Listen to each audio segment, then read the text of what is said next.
from the community of the Abagusi, we bring you a folk song in praise of one of our heroes called Otenyo. Otenyo was part of the group that transformed. When the whites came and they spoiled the environment, Otenyo speared one of them, and that was a very serious issue in African communities.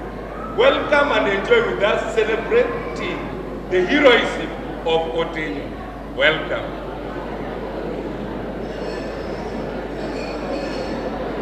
Viva!